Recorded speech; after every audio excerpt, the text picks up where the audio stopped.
सगळे शांत चित्ताने ऐकून घ्या।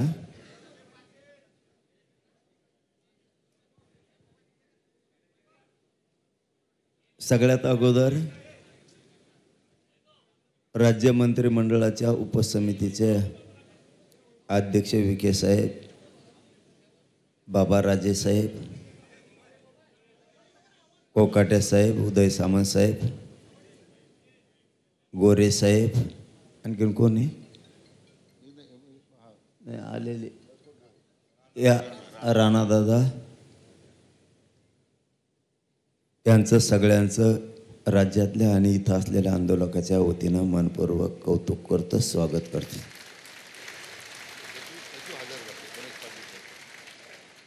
या अंतर्गत येणाऱ्या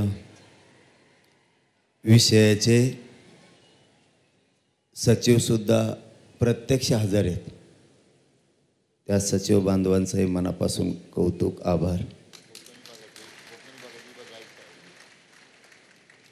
सगळे अधिकारी साहेब यांचं मनापासून कौतुक।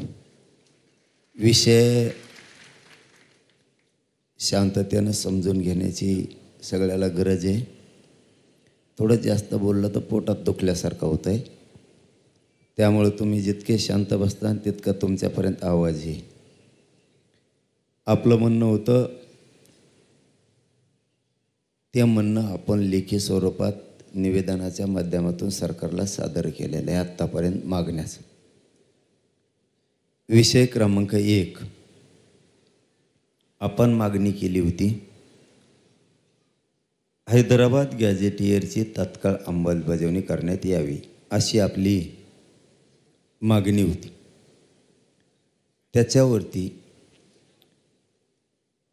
राज्य मंत्रिमंडळानं आणि सरकारनं निर्णय केला आहे। मी जे हे ते शब्द वाचून दाखवतो, याच्यात काही शब्दात बदल करायचा असला तरी तुम्हाला चान्स दिला जाणार।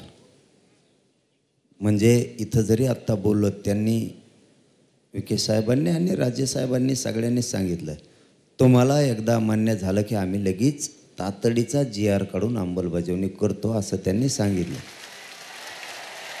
अरे आधी ऐका ना, ले मराठ्याचे पोट्टे ना आधीच वाफडत लगेच। आपण आपल्या पण अभ्यासकाकडं विखे साहेब आणि राजेसाहेब सगळे गेल्याच्या नंतर देणार आहेत, हे योग्य आहे का नाही तर त्या वाशिवणी व्हायचं पुन्हा। सगळे हा म्हणले माझ्यावर ढकलिले, चाबरे ते अभ्यासक तिथं हा म्हणले आणि वाटण अर्ध्यात गेल्यावर म्हणले चुकलं, मग तवा झोपला होता का? त्याच्यामुळं राजेसाहेब आणि विखे साहेब गेल्याच्या नंतर पुन्हा ही प्रत 1 घंट्यासाठी तुमच्या हातात दिली जाईल। तुम्ही ओके म्हणले की विखे साहेबांनी सांगितलंय, सरकारच्या वतीनं त्यांनी सांगितलं की आम्ही लगेच तातडीनं GR राज्यपालाच्या सहीनं काढतो असं सांगितलंय। क्रमांक 1 आपली मागणी होती हैदराबाद गॅझेटियरची तात्काळ अंमलबजावणी करणे। त्यांनी असं उपसमितीनं निर्णय केला आहे मंत्रिमंडळानं, हैदराबाद गॅझेटियरच्या अंमलबजावणीसाठी प्रस्तावित शासन निर्णयास मंत्रिमंडळ उपसमिती मान्यता देत आहे। या शासन निर्णयानुसार मराठा जातीतील व्यक्तींना, गावातील कुळातील नातेवाईकातील व्यक्तींना कुणबी जातीचे प्रमाणपत्र मिळाले असल्यास त्या आधारे स्थानिक चौकशी करून कुणबी जातीचे प्रमाणपत्र देण्याबाबत कार्यवाही प्रस्तावित आहे। म्हणजे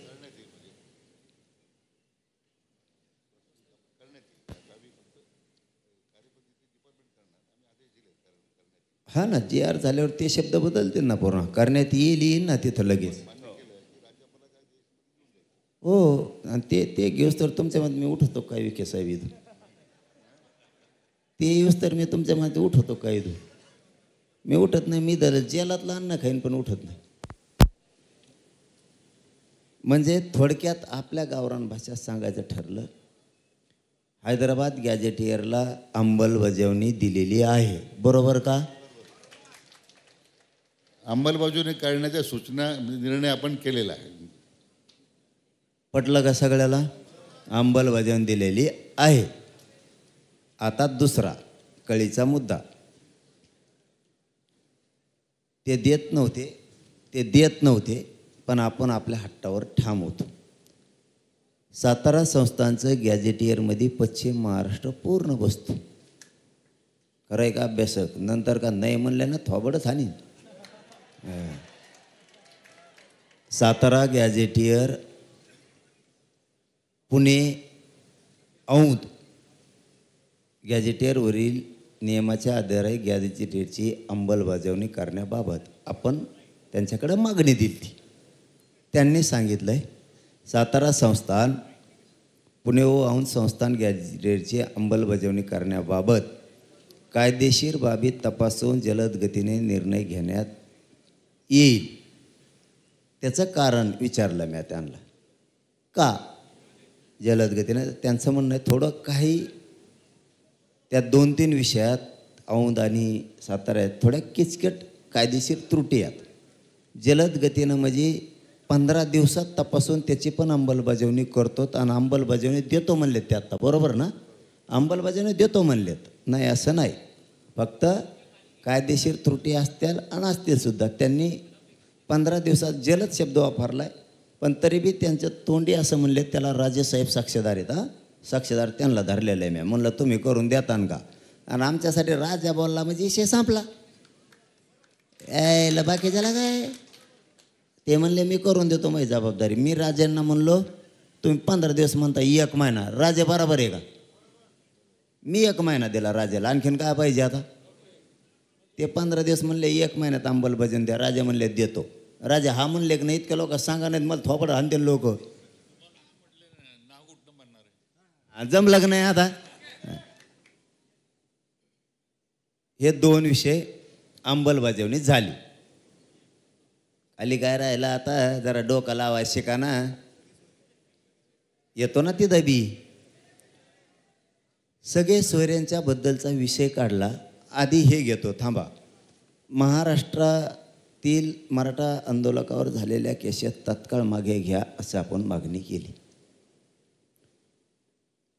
त्यांनी गुन्हे मागे घेतलेत विविध ठिकाणचे. काही राहिले तर ते म्हणतात आम्ही कोर्टात जाऊन ते मागे घेऊ. आता किती आहे? ऑगस्ट. संपला. ऑगस्ट संपला. आता सप्टेंबर अखेरपर्यंत तुमच्या सगळ्या केसेस मागं घेऊ असं त्यांनी लेखी दिलंय. म्हणजे JR काढलाय. JR म्हणून ना विखे साहेब याला? JR आहे हो. JR लेखी फिके नाही. ते लेखीला काही किंमत नसते. आणि आपण ओरिजिनल सह्या घेतल्यात मंत्र्याच्या. हे ओरिजिनल सह्या मंत्री कवाच करीत नाही लफडं कुताव म्हणून. हो ना मग. अरे बाबा आपल्याला मान्य असलं तर. त्यांनी विखे साहेबांनी इतकं मोकळ्या मनानं सांगितलं. ते म्हणले तुम्हाला मान्य असलं तर लगेच. तुम्ही जर मान्य आहे म्हणलं की लगेच JR काढतो राज्यपालाच्या सहीनं, राज्य मंत्रिमंडळाच्या सहीनं. याच्यापेक्षा स्वच्छ काय असलं पाहिजे? मला पटायला लागलं नाहीत. मी आता बोध इतकं गोडीनं ऐकून घेत नाही. आत्ता बोत बैठकीचा जिकडे तिकडे धिंगाणा झाला असतं. त्यांच्या बोलण्यात तर ते स्वच्छता आहे ते पटलं. त्यांनी या महिन्याअखेरीस पुऱ्या काढून घेतो म्हणले. कारण त्याला प्रक्रिया आहे. ते अर्ज करणे, पोलीस स्टेशनमधून विधी व न्याय विभागाकडे देणे, ते कोर्टात खटले सुरू घेणे आणि पटापटा मागं घेणं. यात बऱ्याच अभ्यासकाला कळतंय ते काय आहे. आपण 58 लाख नोंदीचा विषय काढला त्यांच्यापुढं. तरी शब्द थोडी इथं बदल करावं लागेल विखे दादा.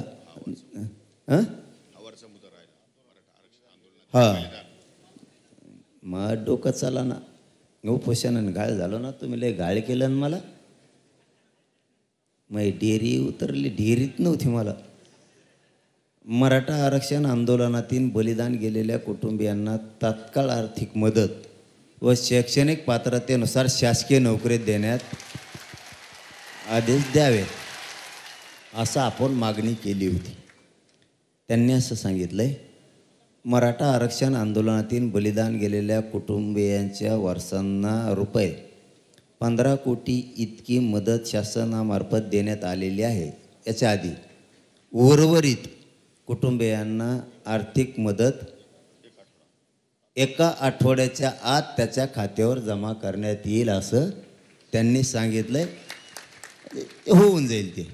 ते काय त्यांना खिशातून त्याचं का असल्यासारखं खेळ आहे. ते काय सोपं असतं. त्यांच्या गळ्यात हे वरचं लफडलं डेंजर होतं, खालचं नव्हतं. आणि नोकरीचं राज्य परिवहन मंडळात म्हणणं आहे. आमचं म्हणणं आहे थोडं इथं बदल केला तर बरं होईल एवढ्या वेळेस. का एखादा पोरगा जर खूप शिकलेला असला राजेसाहेब, ते एसटीचं ड्रायव्हर नाही होत. शैक्षणिक पात्रतेनुसार जर सरकारी नोकरी दिली तर असून पोरं असते किती ते 50-50. आणि त्या लेकराचं बाप गेला, आईचं कोंपाळाचं कुंकू पुसलं, सासरे सांभाळायचे आहेत, कोणी आधार देत नाही, कुटुंब उघडर पडलं, कसं कमावं. मला वाटतं ते केलं तर बरं राहील. नसता हे व्हायना द्या लवकर.